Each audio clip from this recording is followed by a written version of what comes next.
All right, let's go back to Ask Sherry. These are good questions. You ready? This is actually the most popular part of the program. Wait, yeah, and let's just let everyone know. I have no idea what you're going to ask me, so. That's what makes it so good. You can just check out the comment section and ask a question, and Sherry, like that, she will answer it. So I want to buy a beautiful beach block home down the shore, whether it's Margate, Ventnor, Brigantine, whatever. My budget's $3 or $4 million. It's a lot of money. I'm going to retire there as well. It's a lot of money, but we always wanted to do that, me and my wife. I'm kind of a little nervous. How do I know how many Airbnbs are on that block, that $3 million home I'm going to buy? Am I going to be surrounded by Airbnbs? And you're my realtor, Sherry. How do you calm me down with that question? How do you deal with that? Different municipalities have different rules for rentals. Margate, you have to have a minimum of 1 week. Ventnor's changing it. What is it? 2 days, 3 days? I don't know. So they can have more rapid turnaround. But technically, if you are an Airbnb in your town, it's considered a commercial type of business, like a hotel, and you're supposed to get a mercantile license.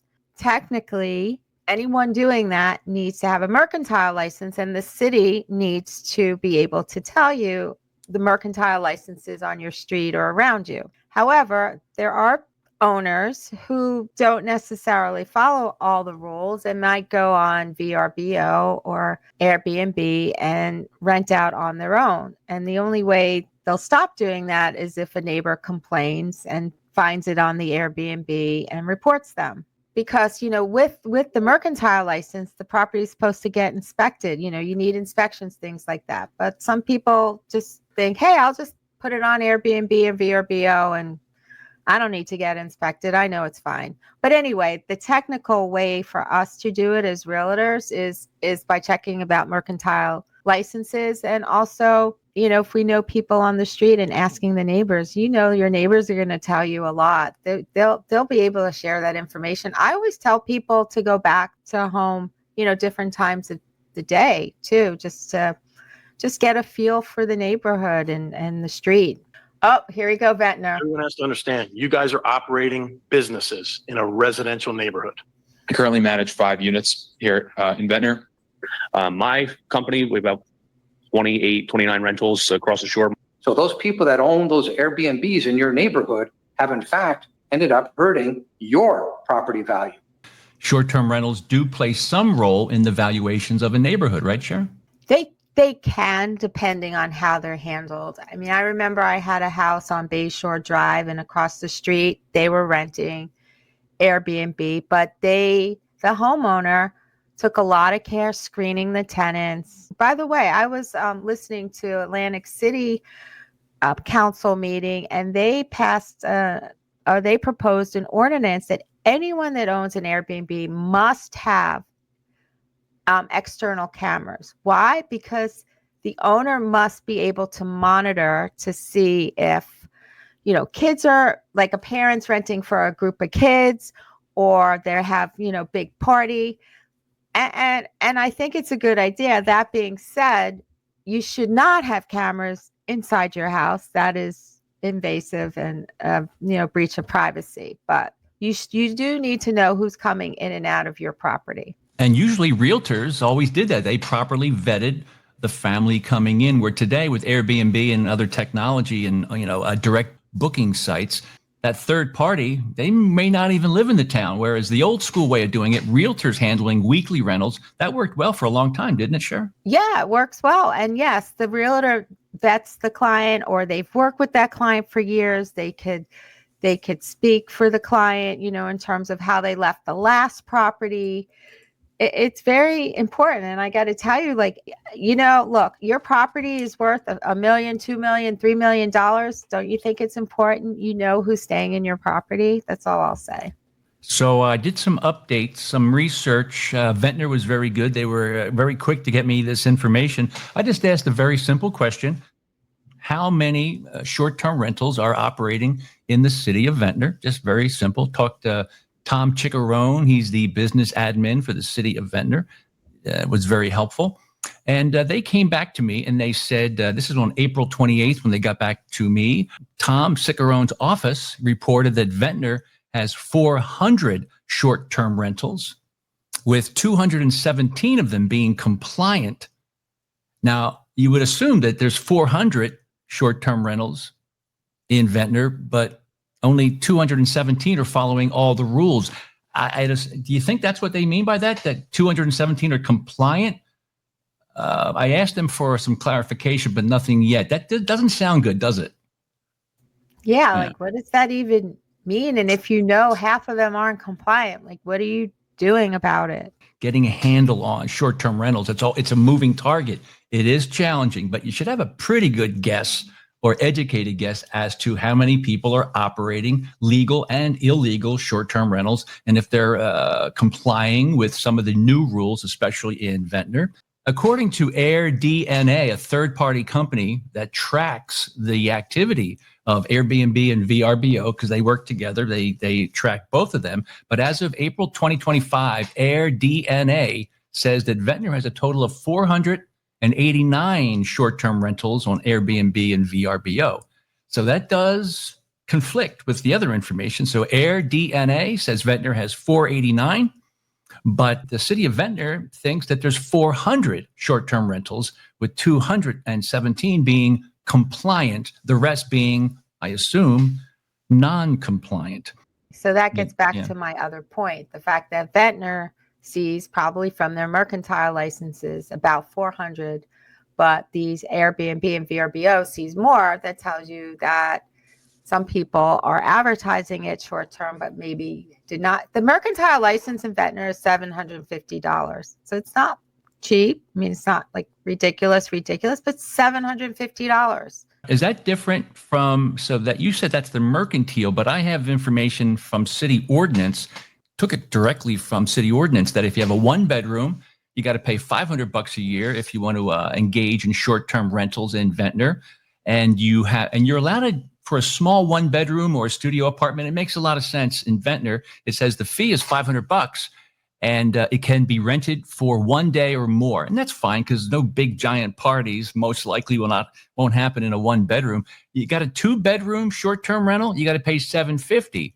And you can rent it out for a period not less than 2 days. So there's a 2-day minimum if you have a 2-bedroom STR, and you got to pay $750. And then if you have 3 or more bedrooms, a big place, you got to pay $1,000, and you have to rent out for no less than 3 days. So you have a 3-day minimum with a 3-bedroom or more short-term rental. Does that make sense? Is that different from mercantile, Cher?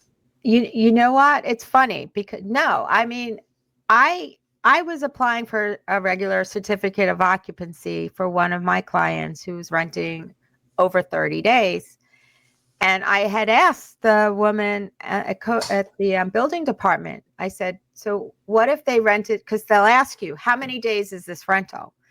And I said, and I told her, and I said, how much is it if it's less than 30 days? She said, she just came out and just said $750. She didn't tell me it was tiered. She didn't know how many bedrooms the house was. Like, she didn't ask me any of that. If somebody wants to go up to downbeachbuzz.com and read the story that says 2025 Ventnor short-term rental enforcement, because we know Ventnor got a lot better at putting some rules in place, but enforcement is really the most important part of the equation. And we know it's not easy. Let's give them a little bit of wiggle room, but they should really work on that. And then when we scroll down here on Down Beach Buzz, if you go up to Airbnb, and I'm not calling out these people, so I kind of obscured any type of identifier because I'm not looking to beat up on anybody who renting out their place. But this is a real Airbnb listing, 8 bedrooms, 5.5 baths, 16 or more guests. I went through the process to see, because it should be a 3-night minimum, but I was able to Airbnb and get a 2 nights.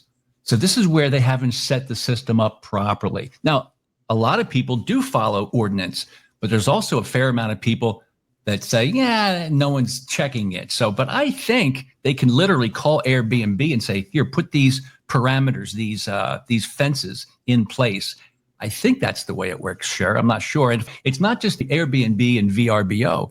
It's the direct booking sites. That's where some people are getting fed up with the fees and the expense.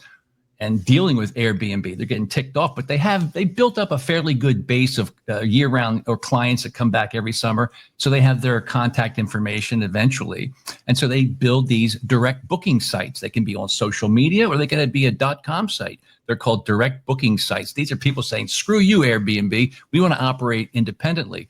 But this example is one that's a direct booking site, 3 blocks to the beach. I kind of cut out any identifiers of it, but I was able to get a 2-night rental for this 3-bedroom. So I'm not blaming them for pushing the envelope a little bit. But right now, it's none of these towns are really enforcing their current rules. And like we always talk about, short-term rentals, great way to diversify the Jersey Shore economy. Really, short-term rentals are great. But if you leave them unchecked, those STRs can either artificially inflate home values because everybody wants to buy them because they can cash flow, and they can just build motels there in place of the bungalow. You got an 8-bedroom behemoth. But it also can drag down a once quiet beach block neighborhood. Now, these are extremes, of course. If the home values are inflated due to the popularity of Airbnb as investments, this is all my crazy, I want to be a realtor mindset here. That if all of a sudden those home values got inflated because Airbnb people came in and saying, I want to get involved with this, and it looks like Brigantine and Ventnor have almost no rules, almost no enforcement, this could bring higher tax assessments in that neighborhood. Now, why do places like Ventnor and Brigantine encourage or don't care about unfettered short-term rental businesses?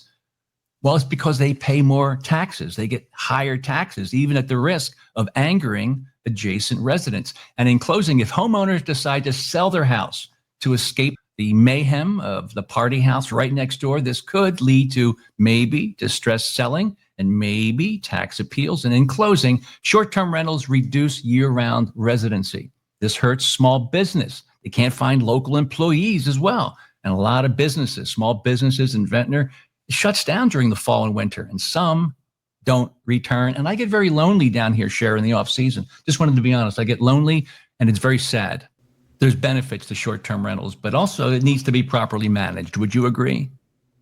It needs to be properly managed. And that's the first thing I said. You have to vet out your tenants. Mm-hmm. And you, as a owner, you really need to stay on top of it. You can't just plug and play. You have to be down there and monitor the situation. Either if you have cameras on the outside and the number of people, but by vetting in advance. Because once they're in there, the damage is already done. You have to vet people in advance. All right. So I got some other numbers. We're collecting them. It looks like Ventnor believes they have 400 Airbnbs, or I'm sorry, short-term rentals. But according to our research, Ventnor probably has at least 489. A good bit of them are non-compliant, whatever that means. Brigantine has 934 short-term rentals.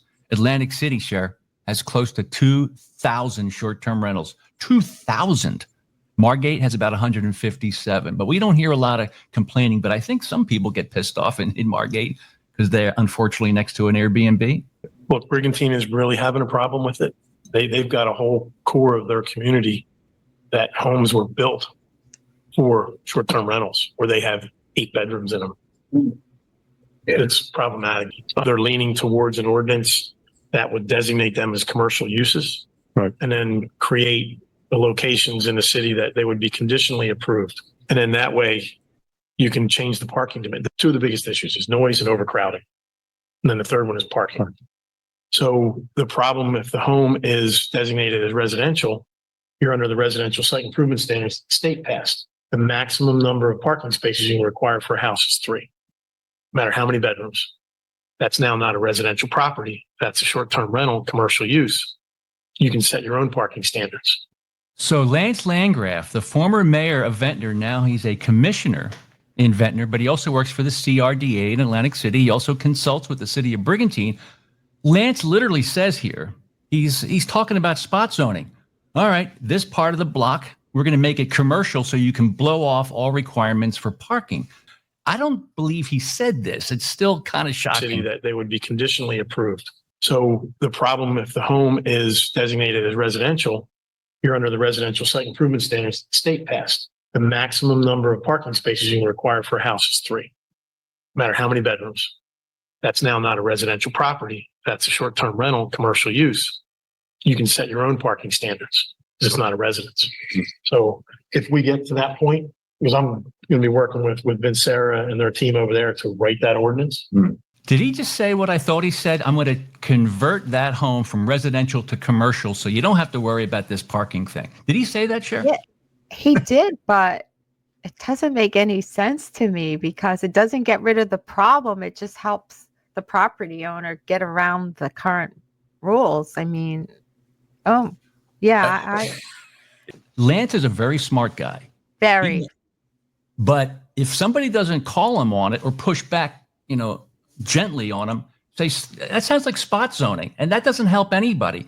And Mr. Landgraf, all it really helps is you're going to get more tax dollars to whack up because the assessments will likely be higher. I'm curious what they're doing because he said he's, working with Brigantine, and I know there's some very, very vocal people in Brigantine. If you own a home in Ventnor, you need to go to these meetings and speak up. It's very important. I mean, it's great that Down Beach Buzz highlights this and summarizes it, but it's so important to go to these meetings. As more people are in town, please go on the Ventnor City website or Margate City website and find out when the meetings are. I've been seeing a lot more people in Margate, but you need to go wherever your property is. You need to know what's happening. Do you like my animation here? You know what that means? What are we looking at here? The pie chart. Oh, these are the homeowners. How many live here full time? 25% of the properties have full-time residences, and the rest are second homeowners. And do the second homeowners, the 75%, do they have voting rights? They do not, but they have to pay the taxes. So what is it? Taxation without representation? Something like that. Sherry said you either attend the meetings or you watch them via Zoom if your local mayor allows you to watch it via Zoom. It's good that people are waking up. I think a down economy or an economy that's in choppy waters sometimes wakes people up, even people with money, Sher.